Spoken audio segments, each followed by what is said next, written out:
Buenas noches, público oyente. Nuevamente bienvenidos a un programa más Prevención, Salud y Vida, transmitido cada 15 días los miércoles a las 20 horas. Aprovecho la oportunidad para desearles un año enteramente lleno de felicidad y lleno de esfuerzos, dicha y felicidad. Agradecemos el espacio brindado por La Mirilla Online en una radio joven creada con el objetivo de servir y brindar información real y de calidad a sus seguidores. El día de hoy estaremos hablando sobre un tema de gran importancia y que muchas de las especialidades o médicos que se dedican a esto le han dejado en el olvido. Es sobre la importancia del apoyo psicológico y psiquiátrico pre y post cirugía bariátrica. Esta noche contamos con la presencia de profesionales ecuatorianos, cuencanos con reconocimiento nacional e internacional en varias ramas de sus estudios. Dicho programa será dirigido por mi persona, el doctor Cristian Osvaldo Castillo Cabrera, especialista en cirugía general con alta especialidad en laparoscopía avanzada, cirugía bariátrica y cirugía robótica y mínima invasión, con múltiples diplomados en nutrición, nutrición bariátrica, obesidad, diabetes e investigación. Hoy tengo el gusto y honor de contar con profesionales de muy alto nivel, muy grandes amigos que nos hemos reunido para formar un equipo sólido, de calidad, para el apoyo de pacientes que se encuentran en protocolos para la cirugía de pérdida de peso o cirugía bariátrica. Les presento a la doctora Sandra Lima Castro. Ella es psicóloga clínica por el Ecuador, cuenta con 2 maestrías, psicología integrativa en Ecuador por la Universidad de la SUAY y psicología de la salud en España. Es candidata a doctorado PhD en España en Psicología y Neurociencias, profesora de la Universidad de Cuenca y la Universidad de la SUAY. Como cargo, ella está a cargo es directora de la carrera de Psicología Clínica en la Universidad de Cuenca. Aparte, es psicóloga del programa de atención a pacientes con obesidad mórbida del Hospital Vicente Corral Moscoso. Es psicóloga concept de la atención ambulatoria para personas con consumo de drogas no severo. Estimada doctora Sandra Lima, buenas noches. Buenas noches, un gusto estar aquí. Solo una precisión, Cristian, ¿no? Actualmente no estoy ejerciendo el cargo como directora de carrera, fue un cargo que lo tuve antes. De igual manera fue para mí un gusto colaborar en el programa de obesidad mórbida en el hospital, mientras la universidad pues apoyaba ese programa. Ahora no, ahora pues cuentan ya con un psicólogo de base y poner énfasis en lo que tú dices, que bueno tener estos espacios para poder compartir un grupo de profesionales y hablar de salud mental, que básicamente creo que por esta situación de la pandemia se ha hecho mucho énfasis en que no se puede separar la parte física de la mental. Entonces, muchas gracias por el espacio. Muchas gracias, doctora Lima. De igual manera y con el mismo orgullo y honor, les presento a la doctora Lupita Caterine Verdugo Silva. Ella es médico por la Universidad de Cuenca, tiene una especialidad en México de psiquiatría, tiene una alta especialidad por la UNAM de manejo de adicciones, cuenta también con diplomados en terapia cognitiva conductual, en urgencias médico-quirúrgicas, es profesora en México de la especialidad para el tratamiento de las adicciones, la 13ª generación de centros de integración juvenil. Estimada Lupita, buenas noches. Hola, buenas noches. Un gusto compartir con ustedes y está más que entendido que es un tema sumamente importante y como comentábamos ayer, por demás interesante para todos quienes hacemos salud mental. Es un gusto. Muchas gracias, doctora Lupita. De igual forma, les presento al doctor Paul Vicuña Serrano, un gran amigo, graduado de psicología en la Universidad de la SUAY, tiene una especialidad en Brasil en cuidados paliativos y tratamiento del dolor, es candidato al doctorado PhD en Brasil en neurociencias por la Universidad Federal de Río Grande del Sur. Tiene también a cargo una investigación en Brasil en el Laboratorio de Neuromodulación y Tratamiento del Dolor en el Hospital de Clínicas de Porto Alegre. Estimado doctor Vicuña, buenas noches. Muy buenas noches, doctor Cristian. Muchas gracias por la invitación. Un gusto poder compartir igual con las colegas psicólogas y esperamos poder dar la información necesaria para quien más necesite. Un gusto. Queridos amigos, les agradezco. Como ustedes pueden ver, son ponentes de muy alto nivel y esperamos que esto lo aprovechen y les sirva de mucha ayuda. Ya saben que cualquier pregunta o cualquier duda pueden incluirla en el chat de la página La Mirilla S y pues con gusto los especialistas podrán responderles. Les voy a dar una breve introducción con mucho cariño, estimados amigos. La obesidad es una enfermedad crónica de origen multifactorial, por lo que y de igual forma debe ser tratada por un equipo multidisciplinario. Un programa de cirugía bariátrica representa un nuevo comienzo para muchos pacientes, ya que es el conjunto de acciones dirigidas a manejar a pacientes obesos candidatos a cirugía. Esto implica poner atención y analizar los procesos previos, la selección, así como la evaluación, la preparación, hasta llegar al abordaje quirúrgico como meta, los procesos intraoperatorios y posoperatorios. Para ello es necesario un tratamiento multidisciplinario que incluye, además del cirujano bariatra, nutriólogos, psicólogos, el psiquiatra, deportólogos, un médico internista, endocrinólogos, cardiólogos y neumólogos. Esto incluye el equipo multidisciplinario, es la base del éxito para estos procesos quirúrgicos denominados cirugía bariátrica. Todos ellos son el sostén terapéutico, el acompañamiento durante el proceso de preparación para la cirugía, así como en el seguimiento posterior para que el éxito de la cirugía sea a largo plazo. Todos estos pasos previos son la clave del éxito para la cirugía bariátrica. La mayoría de todas estas personas creen que disminuyendo la capacidad del estómago, el éxito de la operación ya está asegurada para toda la vida. Esto no es así. Vamos de una forma muy clara a explicarles cuál es el éxito de una pérdida de peso prolongada y mantenida. Debido a que las personas no logran controlar su ansiedad al comer y no realizan cambios en sus hábitos alimenticios. En este contexto, el trabajo multidisciplinario es fundamental. Con el control y apoyo de todo el equipo multidisciplinario, las posibilidades de mantener un peso adecuado a largo plazo, que es lo deseado y a eso se llama éxito, aumentan significativamente. Todos estos pasos previos son la clave para el éxito de la cirugía bariátrica. Luego de esta introducción, vamos a proceder con una mesa redonda con la doctora Sandra Lima Castro, la doctora Lupita Caterine Verdugo Silva y el doctor Paul Vicuña Serrano. Empezamos la mesa de diálogo con ustedes, queridos ponentes.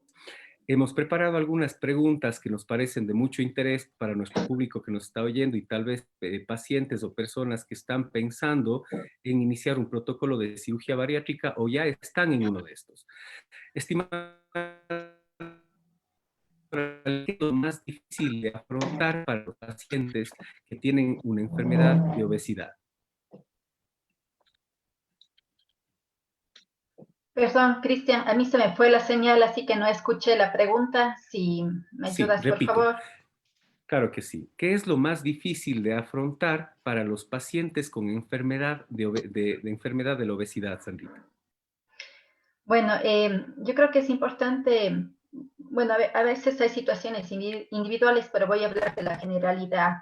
Tenemos que recordar que un paciente obeso lamentablemente sufre discriminación, ¿no? Entonces, muchas veces hay un estigma en el que se piensa que una persona obesa es una persona descuidada, es una persona perezosa, y a veces este estigma de ser mal visto, inclusive también con ese rechazo que ellos sienten a sí mismos, hace que ellos, bueno, y esto hablo de la experiencia que yo tuve en el hospital cuando trabajaba dentro del equipo, hace que sea muy difícil para ellos, pues, pensar que es posible un cambio, ¿no? Entonces muchos de ellos se están en esta situación de su peso, y muchos de ellos también empiezan con una conducta de esconderse, de no, quizás pues desear interactuar en ciertos eventos sociales, pero por miedo al rechazo no ir. Entonces, esa es una de las cuestiones que yo vi, no solamente como una experiencia académica, sino como una experiencia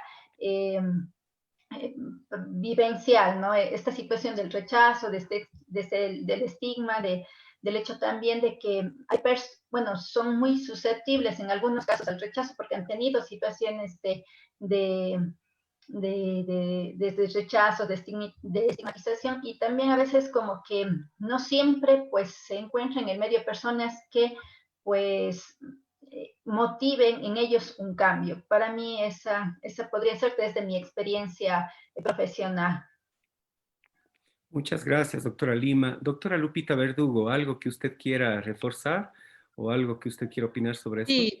Sí, y yo creo que hay varios ámbitos que se deberían tocar justamente porque un paciente ha tenido como un fracaso para bajar de peso, ¿no? Hay que recordar que la gran mayoría de esos pacientes han pasado por muchos tratamientos nutricionales, es decir, se saben todas las dietas, se saben todos los trucos, conocen a todos los profesionales y también no profesionales en cuanto al ámbito de nutrición. Y claro, han adoptado ciertas creencias que muchas de ellas son erróneas. En este sentido, suelen ser pacientes que en muchas ocasiones tienen poco apego a los cambios dietéticos y esperan dietas milagrosas. Y aquí voy a tomar palabras de lo que tú dijiste, ¿no? Esperan que, claro, le hagas una reducción del estómago y, claro, milagrosamente tengan cambios inmediatos. Y por supuesto que hay que hablar desde la neurobiología, incluso de lo que significa ser obeso. Pero bueno, más adelante podríamos también conversar al respecto. Así también, y lamentablemente, y esto va de la mano con lo que decía la doctora Sandra, ¿no? Muy pocos pacientes han recibido una evaluación en salud mental porque son pacientes con mucho estigma, lamentablemente, y que han sufrido de discriminación, como sucede realmente en la gran mayoría de los trastornos psiquiátricos. Entonces, claro, son pacientes que han tenido han pasado, como dije, con una serie de profesionales y por supuesto que hay que hablar sobre todo también del constructo de la tolerancia a la frustración que tienen estos pacientes. Ya dije hace un momento los que desean cambios inmediatos, hay que hablar también sobre la capacidad del cambio que tiene cada uno y eso es una cuestión sumamente individual. Y además los hábitos que tienen alrededor también, es decir, el sedentarismo, por ejemplo. Y por supuesto, los hábitos alrededor de la comida. Y cuando un paciente viene a una evaluación en salud mental, por supuesto que resulta fundamental hablar de la relación que ha hecho con la comida, es decir, realmente come con hambre o es un hambre en la que deposita más bien sus emociones, un hambre emocional. Eso. Muchas gracias, doctora Verdugo. Doctor Paul Vicuña, ¿qué nos puede usted retroalimentar sobre este tema? Bueno, aportando un poco más, además de lo que ya se mencionó, hay que considerar también el estado de la autopercepción que tiene una persona con sobrepeso, la autoestima, cómo ellos se ven, cómo se valoran, la autoimagen, la distorsión cognitiva que existe con respecto a la idea que ellos tienen sobre su cuerpo, considerando que no solamente es la idea que ellos pueden tener sobre su cuerpo, sino que muchas veces, por ejemplo, una persona con obesidad, como mencionaba la doctora Lupita, puede tener una distorsión sobre las proporciones de la comida, pensar que estoy comiendo muy poco cuando puede ser lo justo. Entonces, creo que podríamos valorar, podríamos explayarnos en el tema para hablar de un montón de detalles que van a influir. Y sobre todo también hay que considerar el medio en el que se desarrolla esta persona, porque muchas veces por el mismo estigma de ser gordo y pensar en estas dietas milagrosas o en que mañana entro al gimnasio y voy a bajar de peso en una semana, son puros mitos o puros estereotipos que nos ha vendido el medio, que tenemos que tener un estado físico ideal para ser felices. Entonces, yo creo que empezaría por eso y muchas veces hay que valorar también el estado mental y psicológico de un paciente con obesidad para saber que vamos a tener un impacto positivo haciendo esta intervención.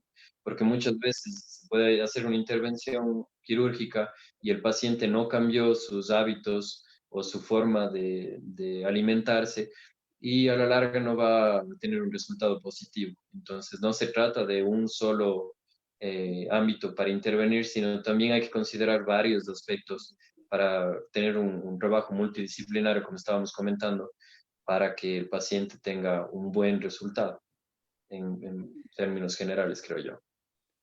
Sí, doctores, yo estoy muy de acuerdo con ustedes y quisiera acotar un poco más respecto al estigma del sobrepeso y la obesidad.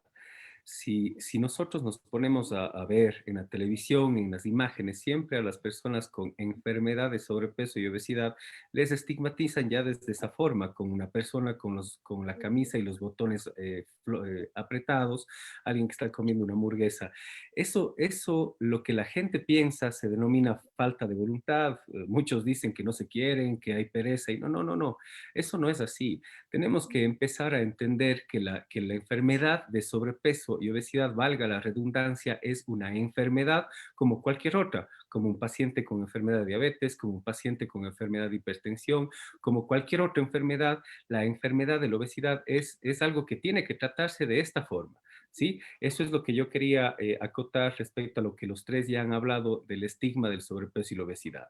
Como siguiente punto tenemos cómo se debería evaluar un fracaso en la reducción de peso. Doctora Lupita Verdugo. Claro. Primerito, yo creo que para evaluar si ha fracasado, realmente es importante saber en qué punto de la evaluación está, es decir, si el paciente ya está, por ejemplo, en un protocolo de cirugía bariátrica, justamente evaluar lo que comentábamos hace un momento, si es un paciente que ya ha asistido con otros profesionales de la salud mental o si es incluso un paciente que se encuentra bajo un régimen nutricional, ¿no? Por supuesto que si es un paciente que está ya en un protocolo tal cual, hay que evaluar si ha existido una evaluación correcta con el equipo multidisciplinario y si a pesar de eso no ha cambiado hábitos como el sedentarismo y sobre todo lo que mencionábamos hace un momento, el hecho de la relación que puede tener con la comida, el hecho de que sigue comiendo sin que sea fisiológicamente necesario, sino que sea más bien un hambre de ansiedad. Por supuesto que puede ser otro parámetro para decir, sí, sí, es un fracaso tal cual, ¿no? Hay que evaluar también si ha tenido apego o no y qué tipo de apego, cuánto tiempo ha hecho, por ejemplo, dietas, qué tipo de dietas ha hecho. Asimismo, si ha tenido antecedentes de tratamiento en salud mental, si ha tenido farmacoterapia, porque bueno, yo desde el ámbito de la psiquiatría les puedo decir, los psiquiatras no solamente nos dedicamos como a dar fármacos y ya está, ¿no? Porque, bueno, también algunos pacientes esperan como, deme una pastilla que me quite el hambre. Y por supuesto eso no es así. Hay que evaluar algo que decía Paul, que es muy, muy importante. ¿Cómo es el estado actual de la valoración de su imagen corporal? También, en este sentido, es muy importante hablar sobre el peso idealizado que tal vez tiene el paciente, la percepción corporal actual y tal vez el peso real que le podemos como ofrecer en términos de salud. Así es. Perfecto, doctora Verdugo. Doctor Paul Vicuña, ¿qué nos puede acotar usted a este punto? Yo concuerdo bastante con lo que mencionó la doctora y algo también que creo que se podría considerar bastante es saber de qué se trata este fracaso y entender bien el concepto de como tal, porque así como todos tenemos una idea y vamos errando a lo largo de nuestra vida, la intención es saber que ese fracaso nos va a traer un aprendizaje y no fue el final del camino. Otra cosa que es muy importante es justamente esta imagen idealizada que tienen las personas. Entonces hemos visto muchas veces en documentales o en estos videos motivacionales de personas que tienen un sobrepeso de 300 libras y llegan a pesar 150, pero son cambios realmente extremos que no todos los pacientes o no todas las personas van a obtener. Entonces, creo que hay que ser muy realistas con mi objetivo. Quiero bajar de peso para sentirme bien, para hacer deporte. ¿Cuál es mi meta? ¿Cuál es el objetivo de esta persona de bajar de peso? Porque muchas veces también tenemos que trabajar bastante desde el aspecto psicológico con la aceptación de nuestro cuerpo, de nuestra forma.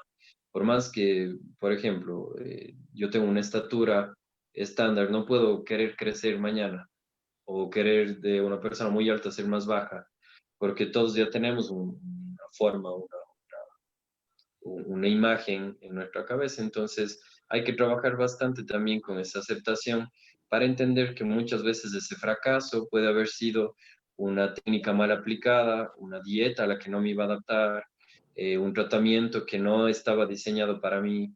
Entonces, más bien creo que muchas veces dependería del enfoque que le vamos a dar al fracaso para poder impulsarles a estas personas para que puedan seguir motivados a continuar en este camino para obtener y llegar a la meta que desean. Yo creo que muchas veces tenemos que trabajar en ese enfoque que los pacientes tienen con relación al fracaso. Muchas gracias, doctor Vicuña. Doctora Lima, ¿qué nos puede usted retroalimentar de todo este punto? Aquí un poco profundizando lo que acaba de señalar Paul, ¿no? El tema de qué es un fracaso, porque bueno, si pierdo con conciencia, aprendo, pero si gano sin conciencia, sin hacer análisis, tampoco, o sea, quizás no me creo porque estoy bien. Entonces, algo que hay que trabajar mucho con los pacientes es esta situación de la aceptación, es más, las terapias de aceptación y compromiso pues están siendo como teniendo mucha acogida en el tratamiento de personas con obesidad y la motivación, saber que es importante construir con un paciente una motivación en el sentido de que yo quiero cambiar o quiero tener un peso saludable, no es ese peso ideal, sino es un peso saludable, pero buscar realmente por qué quiero hacerlo, no para, o sea, para quién, porque muchas personas pues se embarcan en un proyecto tan complicado como es bajar de peso, pero no lo hacen por motivos intrínsecos, sino más bien a veces puede ser por una situación de una crisis de pareja, o porque tienen esta ilusión de que una vez que bajen de peso todo va a ser como una varita mágica y que todo va a cambiar en su vida. Entonces, ¿cómo también se analiza esa motivación? ¿Cómo se analizan esas recaídas? Eh, eh, también construir esta situación que me parece muy bueno y que ahora se está haciendo mucho énfasis en esto de la flexibilidad psicológica, ¿no? Cómo que las personas van adquiriendo patrones de conducta que sean amplios y flexibles, que pueda estar conectado con el presente, valorando las experiencias y no algo que pasa mucho con las personas obesas es esto de que ellos tratan de evitar experiencias que son negativas, ¿no? Por eso este tema del comer emocional. Entonces, no quiero sentir tristeza, no quiero sentir ansiedad, como no por esa hambre física, pero en el fondo no quiero enfrentarme a las situaciones y como no me quiero enfrentar a ciertas situaciones, vivo huyendo de las experiencias en lugar de, bueno, de tratar de vivir estas experiencias, de tratar de entender estos, de salir de mi mente, ¿no? Y de ver que muchos de los pensamientos, de estas creencias limitantes, están ahí y no me definen. Entonces, hay mucho que hacer, es una aventura que requiere mucho compromiso de las personas que tienen obesidad y de pronto, claro, no solamente es mirar, bueno, hay un objetivo, hay objetivos a corto plazo, que es importante asumirlos desde esta sensación de esta verdadera, que la persona pueda adquirir esto. Yo quiero cambiar mi vida, pero por algo muy significativo para ella, para que inclusive los pequeños deslices no sean considerados fracasos. Esto es lo que Perfecto, estoy podría muy de decir. acuerdo. Sí, muchísimas gracias. Para continuar, doctor Vicuña, vamos a entrar ahora sí ya en el campo de la preparación preoperatoria. ¿Cuál es el rol del psicólogo y del psiquiatra cuando un paciente ya le estamos añadiendo un programa de cirugía bariátrica? Cuando el paciente decide, bueno, siempre está el cirujano bariatra, es el que está con el paciente primero, pues y él como que interconsulta a las especialidades más importantes para el éxito de la cirugía bariátrica, que es la psicología y la psiquiatría en este caso. ¿Cuál es el rol de ustedes, Paul? ¿Cuál es el rol de ustedes, Lupita, tú como psiquiatra, por favor? Paul. Bueno, principalmente algo que hay que considerar siempre y son temas novedosos y que se está por fin prestando atención, es la importancia del psicólogo en la parte pre y postoperatoria. tanto en psicoeducarle al paciente para que sepa específicamente cuáles son las etapas que va a atravesar, porque no se trata de un proceso simple. Cualquier intervención quirúrgica va a conllevar varios dolores, sufrimientos, etcétera, al que el paciente va a tener que apegarse. Inclusive en cualquier tipo de cirugía es recomendable hacer una intervención pre y post quirúrgica, un acompañamiento psicológico, psiquiátrico, justamente con el objetivo de ayudar al paciente a que se mantenga estable, que mejore, que responda bien al procedimiento. Hay varios estudios que demuestran que un paciente preparado para una cirugía tiene una mejor recuperación, tiene una mejor respuesta al tratamiento y se siente diferente. Una persona que simplemente entra a quirófano y tiene una intervención sin una idea clara de lo que va a suceder, muchas veces en el postquirúrgico tienden a sufrir bastante porque nadie les explicó específicamente qué es lo que iba a suceder. Inclusive hasta con detalles, por ejemplo, como una cicatriz. Explicarles que va a quedar una marca en la piel, que en una persona, por ejemplo, con obesidad, si es que baja mucho de peso, la piel va a colgarse, para que el paciente entienda con un 100% y acepte cuál es la situación que va a atravesar, porque va a ser una etapa de crisis. Para tener cambios grandes vamos a tener crisis también. Entonces, principalmente creo que nuestro papel es ayudarles a estas personas a prepararse para esa batalla y para que puedan tener herramientas con las cuales van a poder defenderse. No como nosotros generar una dependencia que nosotros vamos a curarles o ayudarles específicamente, sino a darles herramientas a los pacientes para que ellos mismos se ayuden a salir adelante, para que ellos tengan fortaleza y que tengan de dónde agarrarse, de dónde sostenerse, digamos. Creo que principalmente ese sería nuestro papel. Perfecto. Y yo quisiera acotar un poco, Paul. Justo ayer yo conversaba con un familiar de un paciente que le habían operado en X ciudad del Ecuador, pero que el cirujano obviamente nunca tuvo un acompañamiento psicológico, nutricional, de deportes, nada de interconsulta, sino fue una consulta por Facebook. Doctor, ¿cuánto vale? Vale esto, vaya a la clínica, Pérez el sábado y hasta ahí llegó. Este paciente ya tiene un año y medio de cirugía, pues como todos sabemos, la luna de miel de la cirugía bariátrica dura un aproximado de un año y medio a un año 8 meses, donde el paciente va a bajar de peso.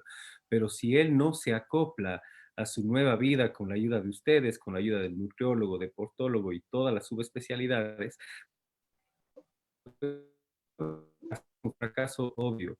Entonces, bueno, este paciente, pues con la poca información que recibió en el Facebook, le habían operado y él hasta el día de hoy, que ya casi cumple un año y medio, pues sigue con los dulces, sigue con los chocolates, comiendo de forma no adecuada, pero con el pensamiento de que el cirujano le dijo, no, tú nunca más vas a volver a subir de peso, tú ya estás operado, pues supuestamente es una operación milagro y nunca va a volver a subir de peso.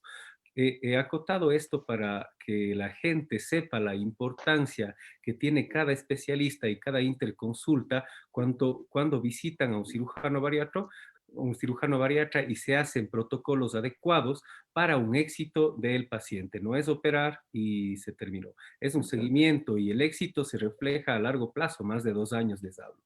Estimada doctora Lima, ¿qué nos puede acotar respecto a la pregunta que le hicimos al doctor Vicuña? Bueno, compartí igual, y coincido con Paul, la importancia de esta parte conductual, ¿no? En el manejo, las conductas de salud. Entonces, por un lado, tenemos una enfermedad que tiene ciertos aspectos biológicos, pero también muchos aspectos conductuales. Es más, no es tan fácil cambiar una conducta o no es tan fácil adquirir un comportamiento, aunque a veces también los pacientes pues se encuentran tentados con estas propuestas, ¿no? Así mágicas. Inclusive a veces uno escucha, adquiere un hábito en 21 días, pero también uno puede perder un hábito si no lo practica en 21 días, ¿no? Entonces,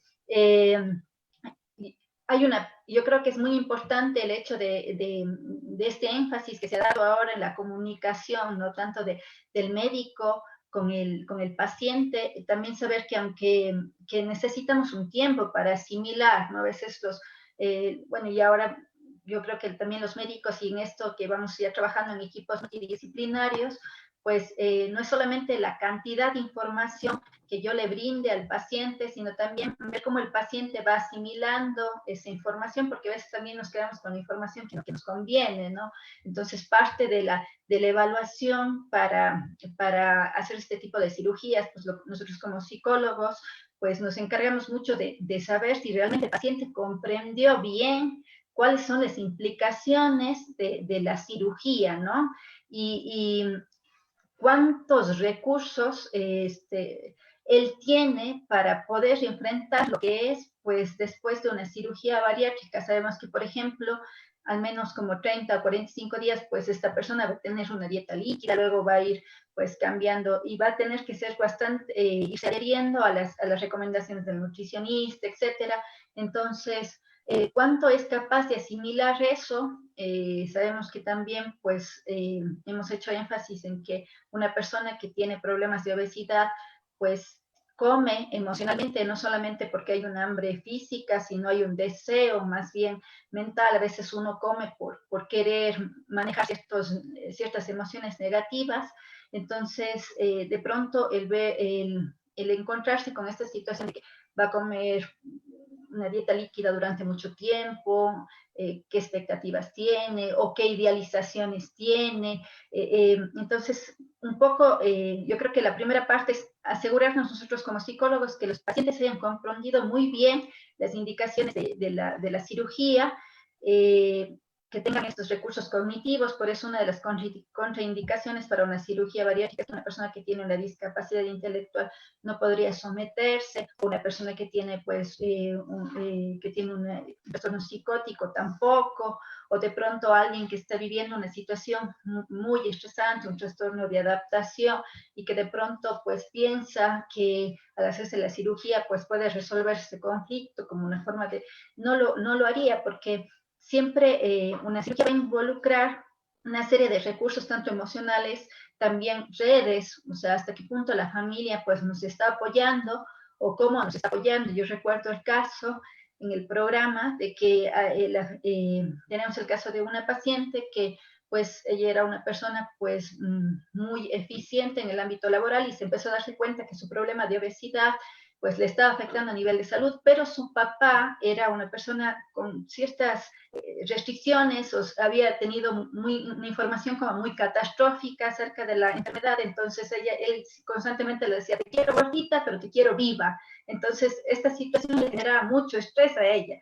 De pronto, cuando se hizo pues esa evaluación, ella tenía muchos recursos individuales, tenía buena capacidad de afrontamiento, había aceptado su problema, pero esta parte familiar le asustaba mucho.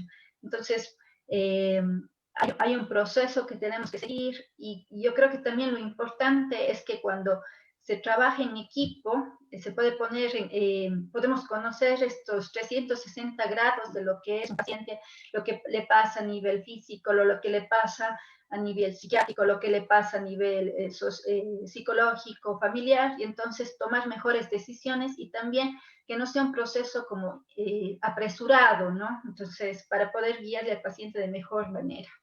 Exacto, Bueno, muchas eso es lo gracias, que... doctora Lima. Doctora Verdugo, desde el punto de vista psiquiátrico, ¿cuál es el papel que usted ejercería en este paciente? Claro, tanto Paul como Sanrita han dicho cosas muy, muy importantes sobre cómo se debe, digamos, como evaluar al paciente, ¿no? Y yo creo que, claro, la evaluación de la esfera mental del paciente debe, en primer lugar, sobre todo, evaluar el juicio, porque Sanrita hace un momento y ahora mismo recalcaba el hecho de la motivación, es decir, ¿por qué ese sujeto llega, primero, por qué ese sujeto es obeso, ¿no? O evaluar los factores que le llevaron a la obesidad, pero cuál es la razón o cuál es el motivador que le lleva a tomar la decisión de la cirugía. Y sobre todo, además de, como dijo Paul, es saber la información que él tiene, psicoeducarle, y por supuesto, eso ya en un trabajo con el equipo multidisciplinario, explicarle sobre todo los procesos, porque no es una cuestión fácil. Él o ella va a ir intercalando de una dieta líquida a una dieta licuada y así, y lógicamente explicarle un poco los posibles riesgos a nivel emocional que puede existir en esos momentos, ¿no? Entonces, creo que la psicoeducación y la información, por supuesto que es importante. Ahora, cuando Sandrita hablaba justamente de las contraindicaciones, creo que es importante también aquí hablar, entre otras contraindicaciones, de pacientes con trastornos de personalidad grave, ¿no? Porque el juicio de los pacientes con trastornos de personalidad grave, si bien no están psicóticos, pero tienen un funcionamiento muy débil, digamos así. Entonces, de por sí, una cirugía ya es un estresor.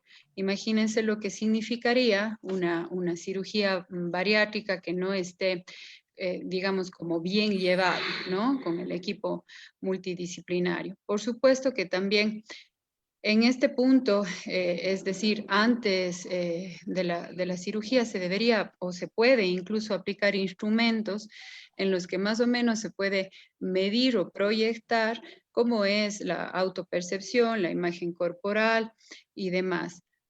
Por otro lado, también, pues esta cuestión que conversábamos hace un momento, el reaprendizaje que van a tener con la relación con la comida y se hace una especie de acompañamiento, ¿no? Y bueno, en el punto también de salud mental en el que yo trabajo, que es la psiquiatría, por supuesto que se puede dar psicofármacos, es decir, podemos ofrecer esa opción, es decir, si realmente se dan, digamos, síntomas que ameriten un tratamiento farmacológico, pues no tener miedo porque son tratamientos seguros, por supuesto, bien administrados, siendo bien evaluado el paciente y también ofrecerles esa posibilidad a los pacientes. Doctora Verdugo, justo que usted está hablando sobre los psicofármacos, de estas enfermedades que usted trata, quisiera que usted nos ayude con bueno, que usted sea la que inicie la siguiente pregunta.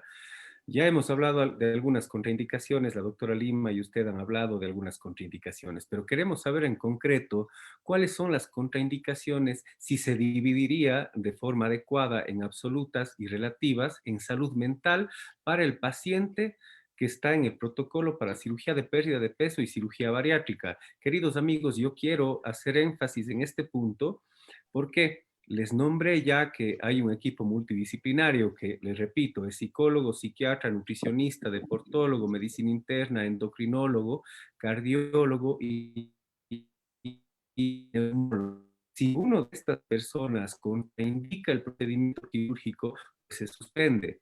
Entonces, yo sí quiero poner mucho énfasis en estas contraindicaciones de cada subespecialidad, debido a que desde el programa del día de hoy vamos a empezar a tocar cuál es el preoperatorio dentro de la cirugía de pérdida de peso. Doctora Lupita Verdugo, por favor.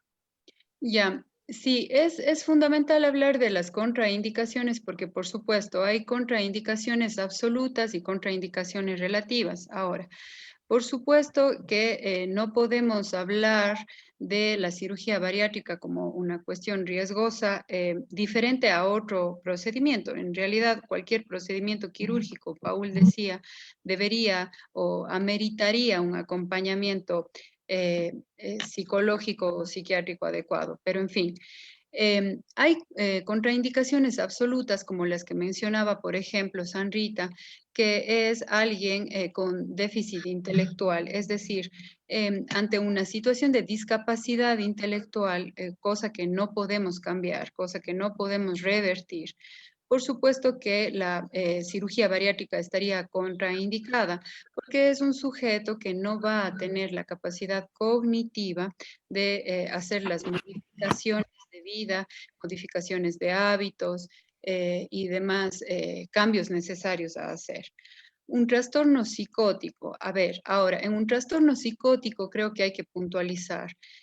Hay un sinfín, un abanico de trastornos psicóticos. Entonces, si se trata de un paciente crónico, un paciente psicótico, ejemplo, esquizofrenia, la discapacidad que produce alguien o que tiene alguien con esquizofrenia por supuesto que se parece mucho al primer ejemplo que yo daba. Entonces, son sujetos cuya volición está prácticamente anulada y depende mucho de en qué estadio de la enfermedad está.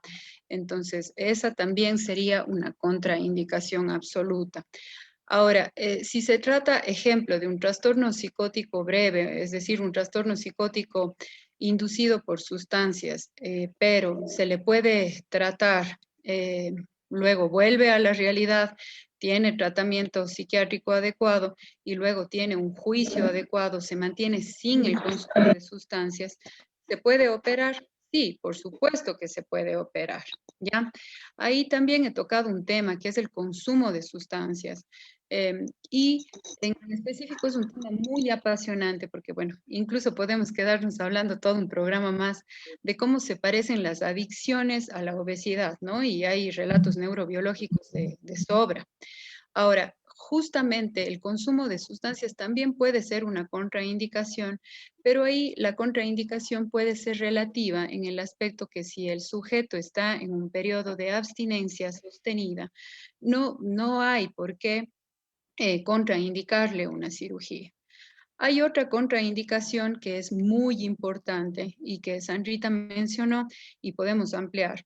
Es un trastorno depresivo grave, y sobre todo un trastorno depresivo o un trastorno mental con ideación suicida. Porque en un trastorno depresivo o en la ideación suicida, por supuesto que el juicio de los pacientes está tocado.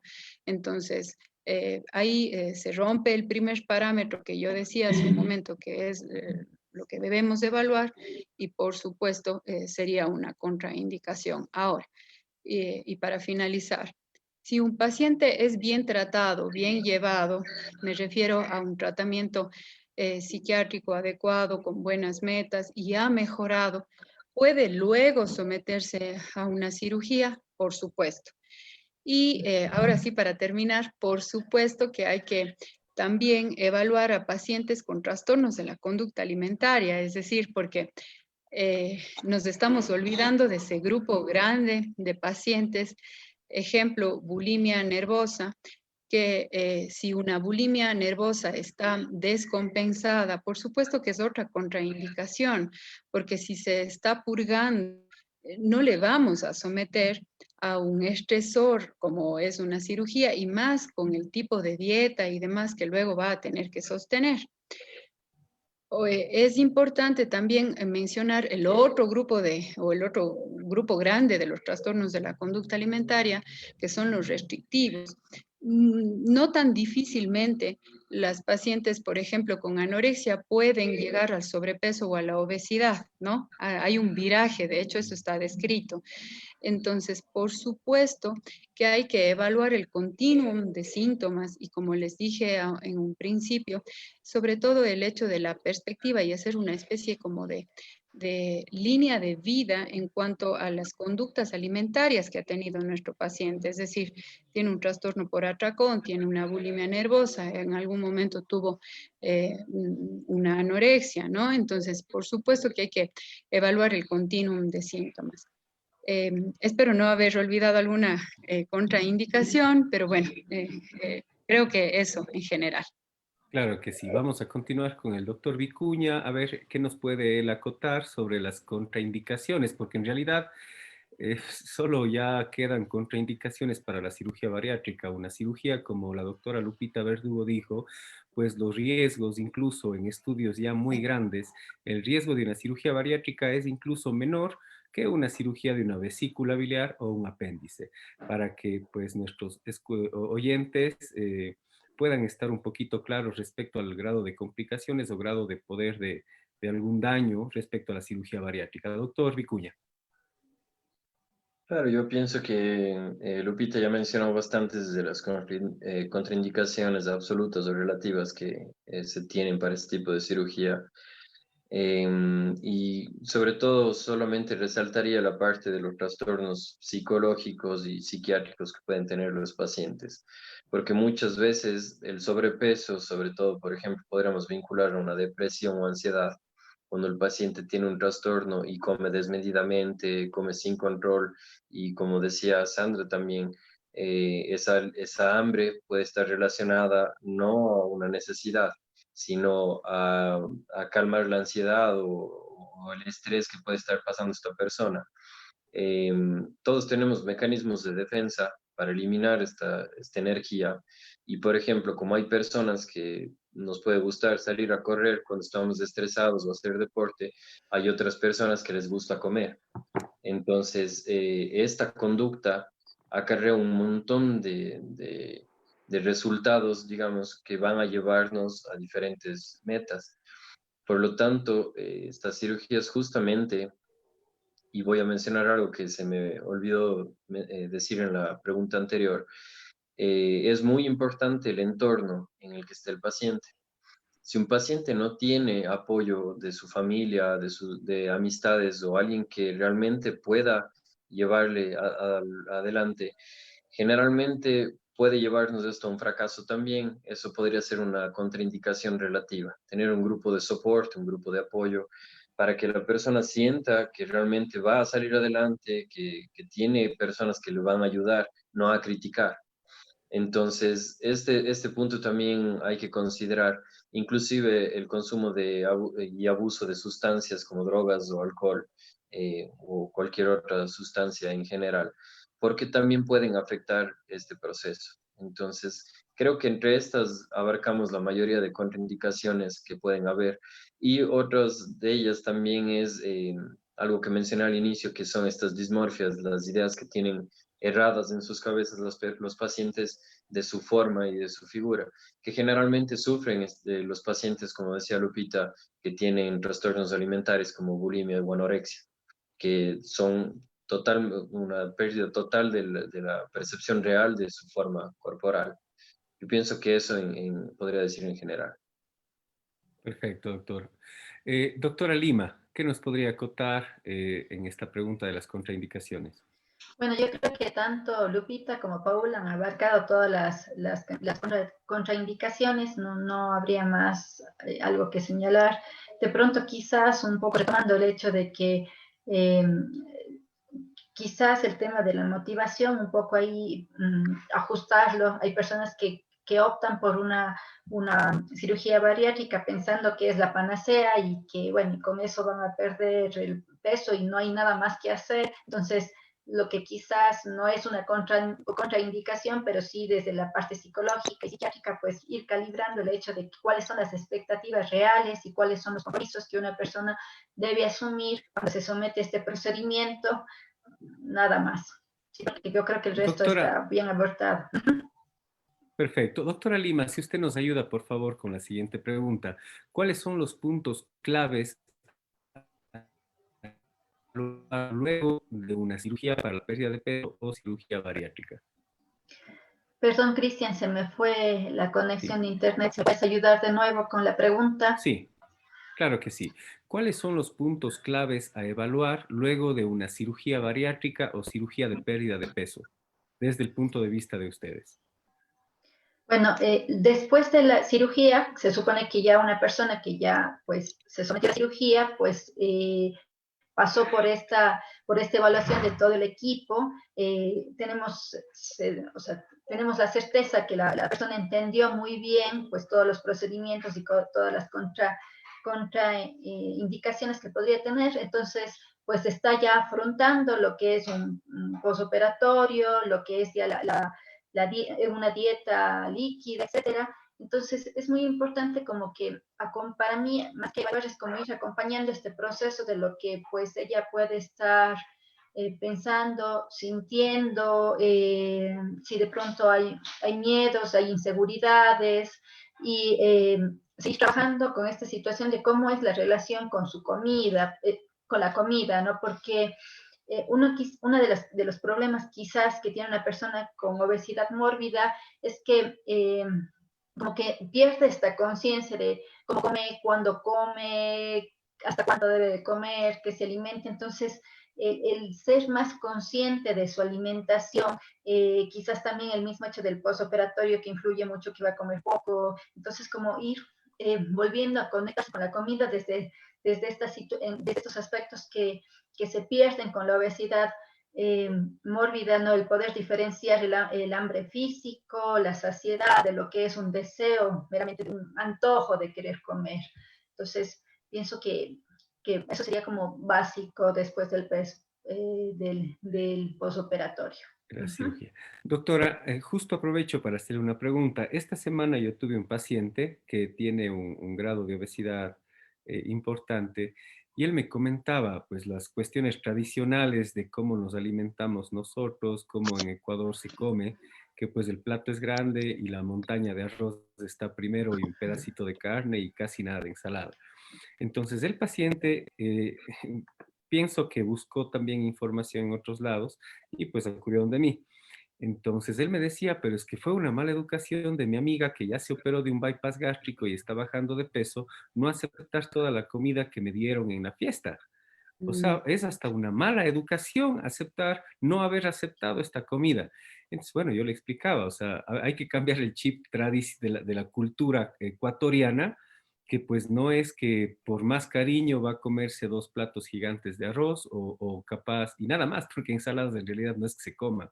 Entonces yo trataba de explicarle de cómo es este tipo de medidas, y pues sí me encantaría, ojalá y nos esté escuchando, doctora Verdugo, ¿qué nos puedes decir al respecto de esta pregunta que pues fue real, ¿no? Fue esta semana, creo que el día martes. Ya, yo diría para una cuestión anecdótica, te faltó decir que aparte del arroz están las papas, el mote y el El mate. pedacito de carne por ahí. Bueno, lo más importante es el mote, ¿no es cierto? Y las papas. Sí, o sea, realmente, justamente Paula hace un momento mencionaba, ¿no? Como esta contraindicación y yo decía, sí, es sumamente importante esto del acompañamiento de la familia o de la pareja.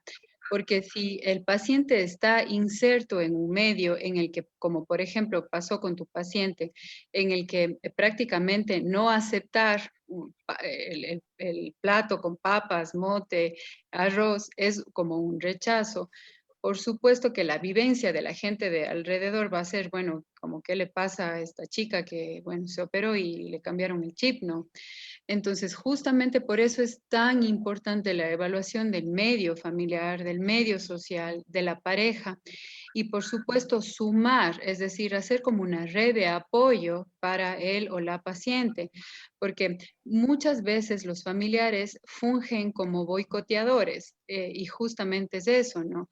No lo hacen en muchas ocasiones a propósito, lo hacen digamos así, como el comentario que le hicieron a tu paciente o a la paciente que te comentó tu paciente. Pero bueno, y justamente por eso es tan importante hablar como del medio social, de la pareja, de los amigos, de qué grupos frecuenta.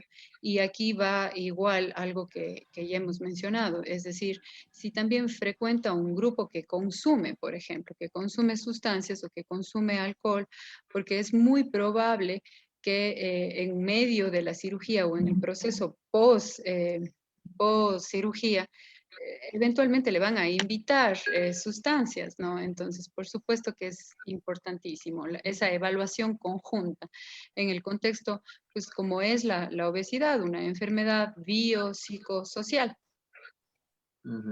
Multifactorial, como ya nombramos Así es. al inicio. Doctor Vicuña, algo más que pues siempre uno está todos los días con los pacientes que les adoro, pucha, que pues El Paula de les extrañar el desconozco. mote, perdón por la interrupción, el Paula de extrañar el mote. En lo Sí, absoluto. claro. Pues sí, y les Me comento molesta que también no pues esté que colgado, pero no. a mí me da gran orgullo el doctor Vicuña haciendo su doctorado en Brasil, la doctora Lima haciendo su doctorado en España, doctora Lupita Verdugo, una preparación que pues si hablo de cada uno de ellos, pues me voy a demorar casi todo el programa y no es el objetivo. Doctor Vicuña, hay otro punto que quiero yo decirles. Muchas de las veces los familiares al paciente le dicen, ah, se está haciendo como se dice en Cuenca, el buenísimo, o se está haciendo el especial, e incluso ya dejan de invitarle a este tipo de pacientes a las reuniones, porque pues comen normal. Pero a lo que quiero llegar es que el estereotipo de la gente de la mayoría de países, y Ecuador Imagínate que 6 de cada 10 personas adultas tienen sobrepeso y obesidad, y 3 y 4 de cada niño en Ecuador tienen sobrepeso y obesidad. Entonces, quiere decir que nosotros ya tenemos una imagen de una persona de Ecuador. Entonces, si vemos una imagen de una persona de Ecuador que está gordita, ancha, pues está lleno de vida. Y obviamente sabemos que la obesidad produce desnutrición, no es que esté lleno de vida, es que está inflamado porque produce una inflamación crónica. ¿Cómo adaptarse, cómo afrontar este tipo de problemas en la sociedad cuando un paciente está post cirugía bariátrica? Como Sandrita mencionaba, pues el primer mes es una dieta especial que cuenta con 4 fases, que es líquidas, papillas, no es donde sufre el paciente porque la acción de la misma cirugía quita el hambre en ese periodo. Entonces, ¿cómo afrontar el hecho de que la sociedad, pues no es que se adapte a ti, pero no está acorde a lo que tú te preparaste ya casi 1, 2, 3 meses de acuerdo al índice de obesidad con el equipo multidisciplinario previo? ¿Cómo podemos hacer esto, Paul?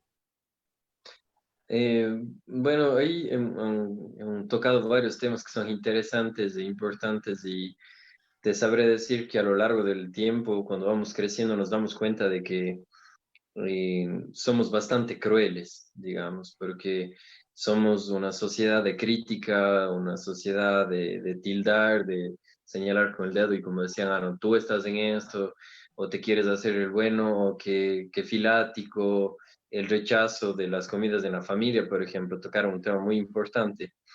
Yo recuerdo muchas veces, a mí me ha gustado siempre mantener una dieta estable, hacer deporte y demás, ¿no?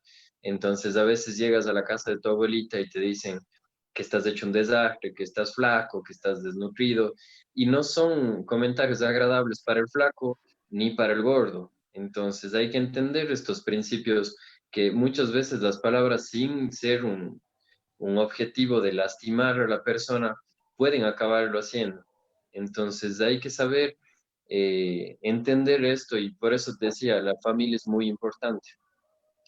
Les puedo compartir un caso de justamente unos familiares míos que conversaba el otro día, que tal vez nos están escuchando ahora, y justamente ellos conversaban, bueno, la nutrición como familia no está buena, somos muy golosos, comemos de todo, chocolates, tomamos Coca-Cola, comemos grasa y etcétera. Entonces, tú ves que la nutrición como familia ya se ve afectada.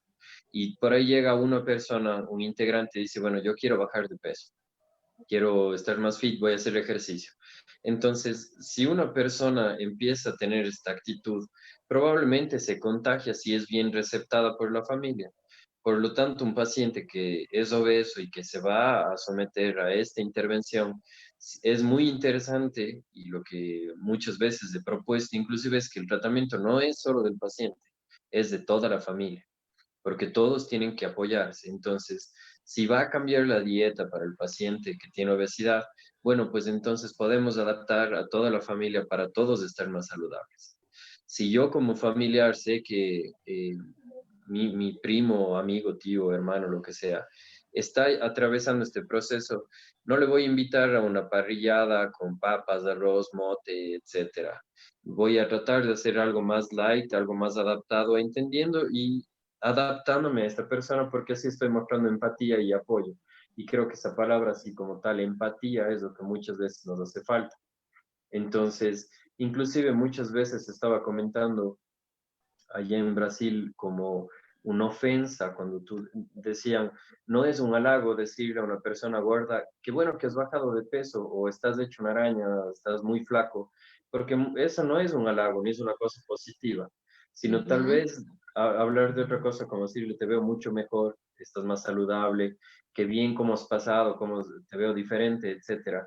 Porque ya no me voy a hacer una referencia específica al peso, por ejemplo, o a la talla, o decir, ah, que bueno, ya no te queda el pantalón 48, ahora eres 42, porque eso siempre va a ser referencia a una talla, un tamaño, un peso, que puede llegar a afectar a la autoimagen de la persona.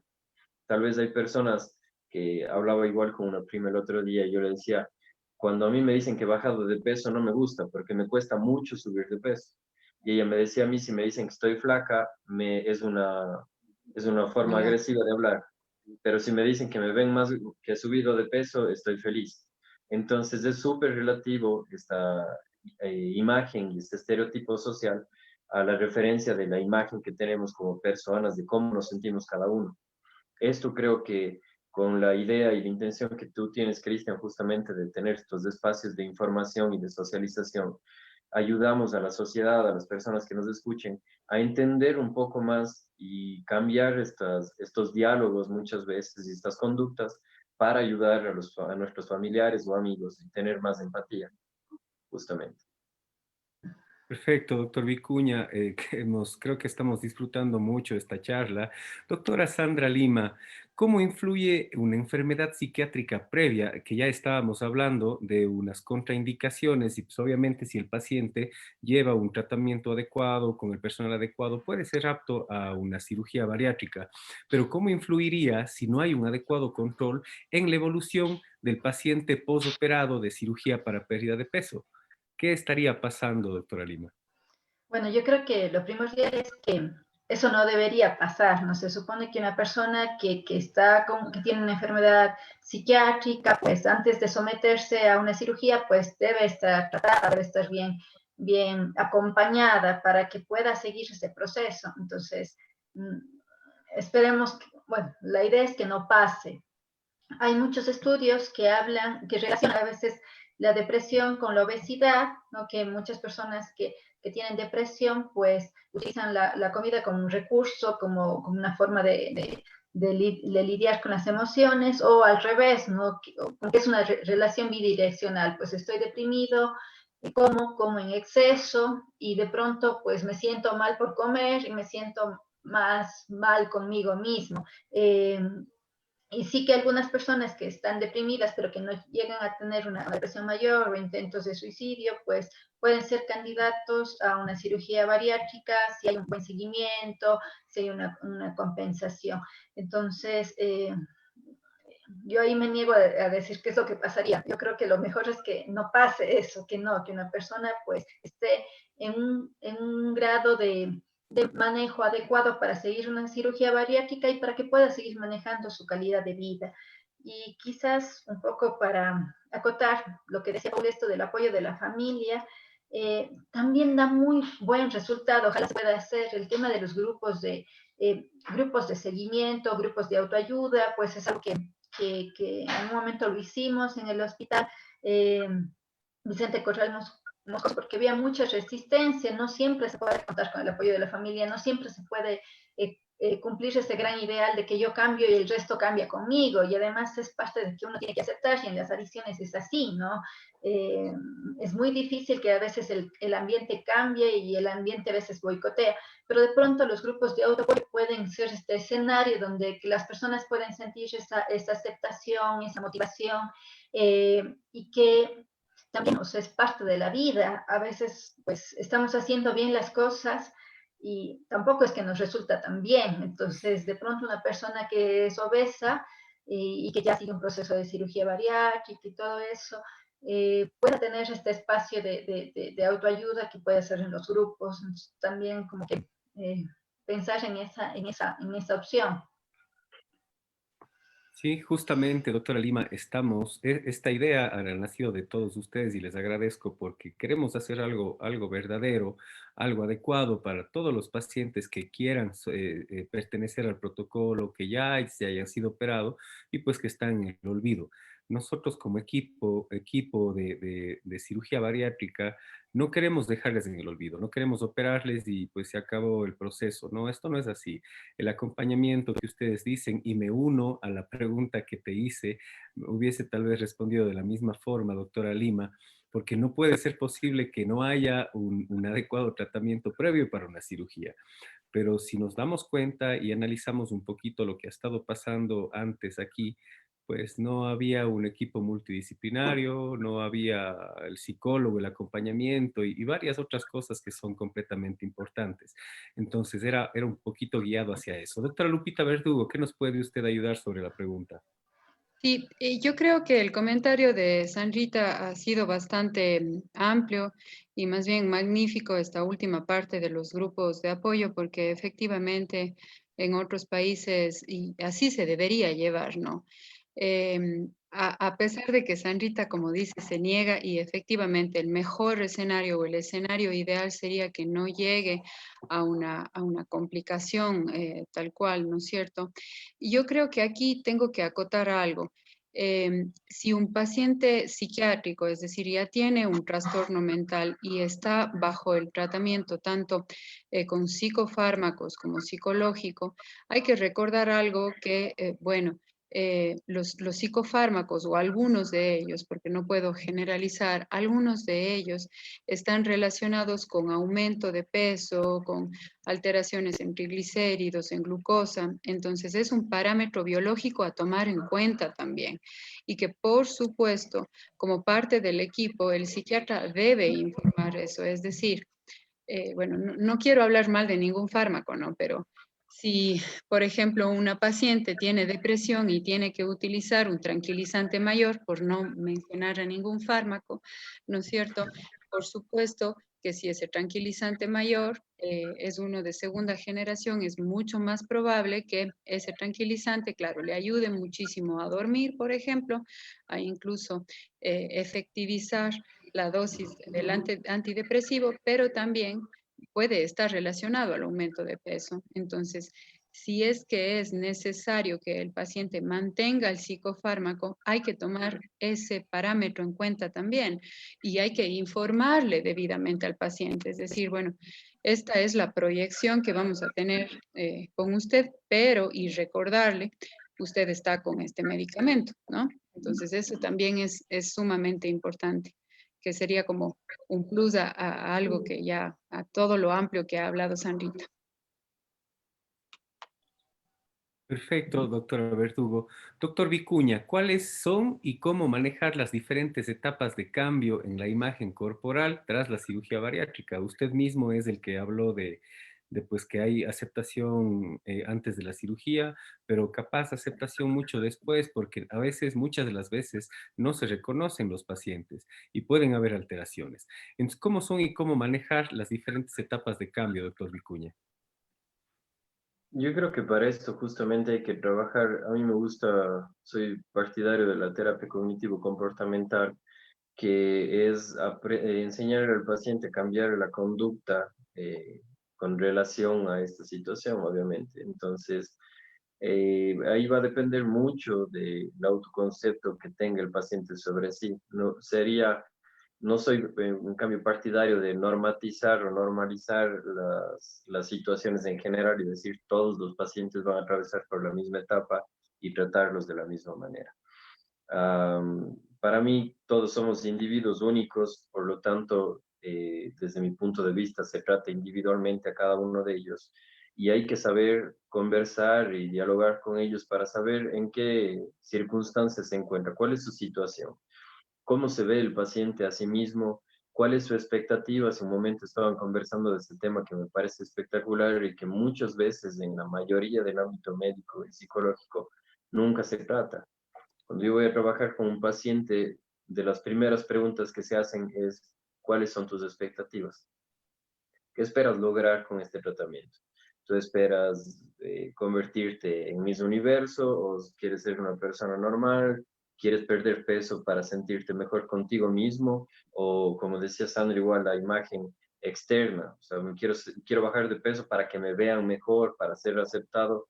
Entonces, creo que primero hay que hacer digamos, una ecología del paciente, saber cómo el paciente se encuentra en este ambiente multifactorial que es biopsicosocial, para entender desde dónde vamos a comenzar. Entonces, va a ser muy diferente un paciente que por más obeso que esté centrado sin un trastorno psicológico, que entienda claramente qué es lo que quiere y sabe a dónde quiere llegar muy claro, versus un paciente que puede tener un trastorno, que tiene una idea totalmente equívoca de su cuerpo, de su autoimagen y que se ve influenciado tal vez por su entorno social. Entonces, otro factor de riesgo que no se mencionó son personas que están con algún problema emocional, por ejemplo.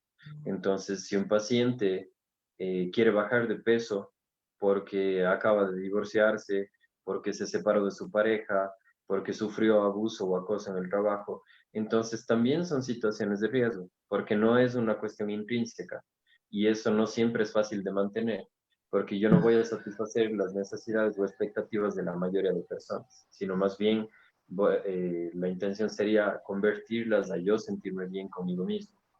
Entonces, desde este punto de vista de imagen corporal, creo que hay que tener mucho cuidado al momento de trabajar y mucho tino sobre todo. De nuevo, sacaré la palabra de empatía, de saber entender al paciente y en qué situación se encuentra cada uno, sin generar una norma específica para todos ellos. Y solamente para acotar un punto que estaba comentando Lupita, he escuchado a muchos pacientes en general hablar de los fármacos. Todo el mundo tiene miedo del fármaco, tiene terror porque ya has escuchado hablar de un tricíclico, o un antidepresivo, un ansiolítico, una pastilla para dormir o lo que sea.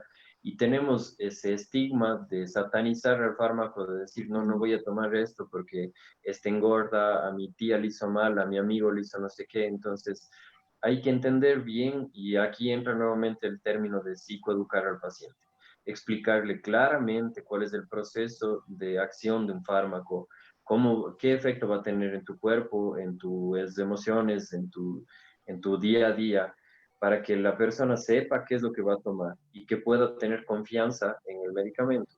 He escuchado un montón de personas que son medicadas para X o Y situaciones y muchas veces te dice, el médico me recetó este medicamento, pero yo llegué a mi casa y nunca tomé. ¿Y por qué no tomó? Porque no me voy a tomar eso, imagínate lo que me puede hacer. Entonces, falta total de educación sobre cómo va a interactuar este fármaco en mi cuerpo. Pienso que todo esto hace parte nuevamente así, de la pregunta que tú me hacías. Solamente esta última parte de los fármacos creo que es importante recalcar. Muchas gracias, Paul. Doctora Lima, ¿qué nos puede acotar respecto a esta pregunta? A ver, después de la operación, las personas empiezan a bajar, creo que, si no es bueno, hay de casos particulares, pero los primeros 6 meses es cuando bajan muchísimo de peso, ¿no? Y claro, es como que el cambio, el bajar de peso es muy rápido y es como que irse adecuando a esta nueva imagen. Algo que pasa con los pacientes obesos, o al menos con los pacientes que yo he trabajado, es que muchos durante mucho tiempo en su vida no se miraban, más bien evitaban mirarse hacia en el espejo, ¿no? Entonces, de pronto empiezan a mirarse y hay como una especie de luna de miel, o sea, sí, estoy bajando de peso y qué bien. Y algunos, muy pocos, pues hay que tener cuidado, es como que a pesar de que están bajando de peso, siguen viendo esa mirada, ese reflejo del obeso. Entonces, saben que están bajando de peso, es más, a veces hay este refuerzo del resto, qué bien que se te ve muy delgada, inclusive este reforzamiento que puede ser superficial, pero es importante en las mujeres el hecho de poder usar otro tipo de ropa, una ropa que no se podía usar antes y todo. Sin embargo, por eso es muy importante ir acompañando, ir mirando, porque algunas, pues, pacientes dicen, no, me miro, pero veo todavía esa persona obesa, hay esa distorsión. ¿Qué pasa? Que vemos, por ejemplo, en los trastornos de la conducta alimentaria, como es pues, el anoréxico que se mira al espejo y se ve gordo, así puede pasar, bueno, lo he visto en casos no muy frecuente que se miran y ese miedo de y ahora pero y después qué va a pasar después de la operación voy a volver a ser gordo. Entonces es muy bueno, pues, y aquí se refuerza más este acompañamiento, el señalar de que, claro, es un proceso que a veces es muy rápido, la bajada de peso con esta asimilación de nuestra mente de cómo nos estamos viendo en el espejo, como esta situación del miembro fantasma, ¿no? Como que me sigue doliendo, ya me amputaron, me sigue doliendo, entonces a veces pasa y refieren esto. Ahora, ¿qué se puede hacer? Y algo que considero que es muy importante es esto, ¿no? Muchas veces las personas que tienen obesidad pues no tienen esta conciencia de la dimensión de su cuerpo, porque están como que evitándolo. Entonces de pronto este trabajo corporal de no solamente ahora hay que mirarse al espejo, pero mirarse desde una postura desde mucho cariño, de mucha compasión, no desde la crítica, porque tenemos que evitar eso, no es el hecho de que una persona que es obesa luego se vuelva obsesiva y busque no, desde mirarse al espejo con ese cariño, con esa aceptación, como ir mirando los cambios, ir mirando también percibiendo esto de poderse sentar. Alguna paciente decía, a ver, nunca me di cuenta, me puede va a decir, doctora, que es la cosa más tonta, pero qué cómodo ha sido ir en bus, porque para ella ir en bus era algo terrible, era algo que para ella era súper doloroso, porque de subirse en el bus, desde la gente que la miraba, desde el esforzarse, desde el dolor que tenía en las rodillas, y de pronto se sentaba y decía, pues, y encajo bien, y la gente que se retira de mí, porque entonces el percibir todo el cuerpo, el volver a contactar el cuerpo y mirarlo como algo satisfactorio. Entonces hay algunas actividades, hay algunos ejercicios que se puede hacer. Entonces, ahora hay mucho esta tendencia al mindfulness, al estar presente, que si bien no es, o sea, parece nuevo, son prácticas que vienen desde el budismo, ¿no? Del conectar con la experiencia sin juicios, pueden ser también valiosas para poder mirarnos y ir disfrutando y saboreando las experiencias. Qué interesante es todo esto que estamos escuchando el día de hoy. Doctora Verdugo, ¿qué nos puede usted colaborar con todo esto que pues estamos escuchando el día de hoy? Bueno, creo que los comentarios han sido muy ricos y nada más dos cosas puntuales. Sí creo es importante, hay que hablar, como les dije en un principio, del peso actual, del peso sano, es decir, hablarles de índice de masa corporal, es decir, peso versus talla y edad, porque también justamente esto va relacionado con un peso idealizado, es decir, las mujeres van a querer verse, no sé, como Nicole Kidman, ¿no es cierto? Pero miden, no sé, 1,45, entonces no van a poder verse así. Y es sumamente importante esta evaluación que decía Paul justamente como individualizada, ¿no? Porque por supuesto es diferente un hombre que una mujer.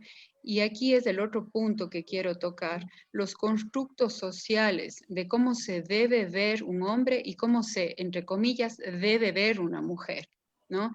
Ese deber ser también, justamente que va de la mano de las distorsiones de la imagen corporal y de las imágenes idealizadas, porque si, bueno, un hombre tal vez quiere verse como más musculoso y entonces luego de haber perdido peso de forma adecuada y estar en un peso sano, quizá los comentarios alrededor es que se ve enfermo, pero no está enfermo, estaba enfermo cuando estaba obeso.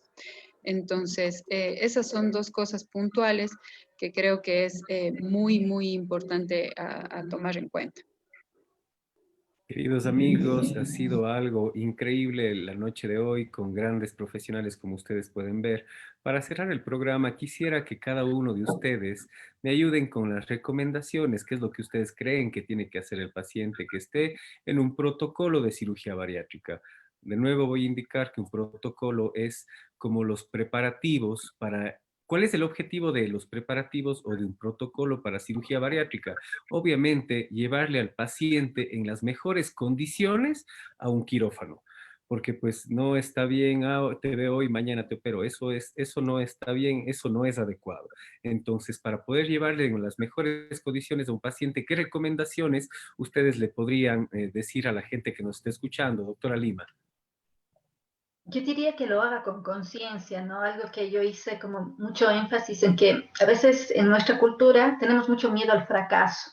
Entonces oímos del fracaso, oímos de lo malo, pensamos que perder es negativo. Inclusive perder con conciencia, como les decía, uno aprende. Entonces, si una persona quiere someterse a un cambio y este cambio tiene que ser por ella, es importante que lo haga con conciencia, que se dé ese tiempo para poder escuchar, para poder asimilar, para poder dejarse ayudar. Entonces, si puede estar presente, si puede ir asimilando poco a poco y el dejarse acompañar, sería, iniciar esta aventura sería mucho más satisfactorio que hacerlo con prisas y como decíamos, inclusive es una contraindicación querer optar por una cirugía para huir de una crisis. Entonces, esa sería como mi recomendación. Bueno, habrá muchas más, pero creo que yo me he conectado con esto, ¿no? De hacerlo consciente, sí. Muchas gracias, doctora Lima. Doctor Vicuña, ¿qué recomendaciones usted nos puede decir a nuestros radioescuchas? De igual manera, yo concuerdo con Sandra justamente en la idea de la conciencia de estar seguros, de buscar un grupo de apoyo, no necesariamente, como decíamos, o sea, puede ser la familia, pero puede ser un entorno también, amistades, puede ser personas que estén cercanas a mí. Tengo que tener muy clara la meta, algo que decía Lupita, que creo que es muy importante y que viene mencionando desde el inicio, es que tenemos que ser realistas. Una persona que va a optar por hacerse una cirugía tiene que ser muy realista con lo que va a obtener. Hace unos días hablaba con un primo, me decía, cuando van pasando los años, tú tienes que ir entendiendo cuál es tu realidad, porque ya no puedes querer ser un atleta o un triatleta. Después, si tienes 20 años, perfecto, pero ya cuando tienes 50 años, cuando tienes 60 años, ya no vas a empezar una carrera, no vas a querer ser astronauta a los 60 años. Entonces hay que ser muy realista con lo que tú quieres y puedes lograr. Eh, Algo también que creo que es muy importante es buscar profesionales bien preparados y que te den la información necesaria. Hay un tema muy interesante que se está buscando cambiar mucho hoy en día, que el paciente generalmente es la última rueda del coche, es a quien se le involucra por último. Entonces, primero está el médico, después están los otros profesionales, después está Diosito más o menos y después vienen los demás. Entonces, esta forma de ver al médico, de ver al doctor tan idealizado, muchas veces genera esta separación y poca empatía entre paciente tratante, que debería ser al contrario. Conversaba con un tío que es médico y trata pacientes que tienen cáncer y justamente decía, bueno, el paciente es el que está al frente. Nosotros somos como un equipo de fútbol. Vamos a armar todo el partido para que él meta gol, porque él es quien va a cambiar, él es quien tiene las herramientas, él es quien va a hacer el cambio en su vida, no nosotros, porque nosotros no tenemos el problema, nosotros estamos ayudando y dándole herramientas, generando estrategias para que el paciente esté cómodo. Entonces, como una recomendación principal sería busquen un profesional que les lleve a ese punto, que les escuche, que les dé atención, la atención que se merecen. Y lo mismo sería informarse, buscar un apoyo psicológico para que me ayuden con mis emociones, con mi forma de ver las cosas, con mis creencias, con mis conceptos, y no solamente el paciente, sino también la familia. Entonces, pienso que todo lo que hemos hablado hoy en la noche se resumiría a saber, a armar este equipo que me va a apoyar para que yo pueda salir adelante, para evitar tener un nuevo fracaso si es que ya he tenido y convertir realmente esto en un éxito. Creo que sería así como lo principal que podría decir. Perfecto, doctor Vicuña. Doctora Lupita Verdugo, ¿qué Sí. recomendaciones nos podría dar usted? Bueno, tomando un poco lo que ya han dicho tanto Sandra como Paul, creo que es importante invitarles a los pacientes a acudir a la atención adecuada, además acudir sin estigma. Obviamente, ya no estamos en un tiempo en tenerle miedo al psicólogo, en tenerle miedo al psiquiatra, acudir con una adecuada motivación al cambio, en donde puedan recibir la información también óptima, ¿no es cierto? Y sobre todo este último concepto, eh, la cirugía bariátrica y la cirugía de la obesidad no es una cirugía de un modelo a seguir, y yo nunca me voy a cansar de decir eso. Es una cirugía para construir un peso saludable, y por supuesto el peso de trasfondo tiene, por supuesto, también la salud mental del paciente, es decir, que se pueda mantener estable y que se pueda mantener exitoso a largo plazo. Yo les agradezco mucho a todos nuestros ponentes. Resaltamos la importancia de colaborar con un equipo multidisciplinario que facilitará a los pacientes a cumplir con los objetivos marcados de calidad de vida y mantenimiento de la pérdida de peso lograda a lo largo del tiempo, tras una cirugía exitosa. Uno de los principales temores que se tienen es el volver a ganar peso. Este temor debe combatirse con el acompañamiento adecuado de todo el personal que involucre el protocolo de cirugía bariátrica para poder llevar a un éxito. Estimados amigos, agradezco nuevamente su tiempo a los ponentes y los radioescuchas, esperando que la información brindada se comparta y genere un impacto de conciencia en todos los sectores. Quisiéramos llegar a los diferentes niveles de salud, tanto públicos y privados, debido a que la obesidad y sus enfermedades son muy prevenibles y con el apoyo de un protocolo correcto de cirugía bariátrica se puede ahorrar hasta 25 veces cualquier complicación de la obesidad o sus enfermedades concomitantes. Dichas complicaciones tendrían un impacto a nivel económico de familias, de sociedad y de país. De esta manera se podría evitar enfermedades comunes, como ustedes todos ya sabemos, la diabetes, entre otras, hipertensión arterial, problemas en el riñón, problemas en el corazón, diálisis, etcétera. Es necesario una adecuada selección de profesionales certificados, reconocidos por el CENESID. Esto va a evitar en gran medida complicaciones en todos los diferentes escenarios posibles. Un saludo muy afectuoso y muchas gracias por su compañía. Gracias, gracias.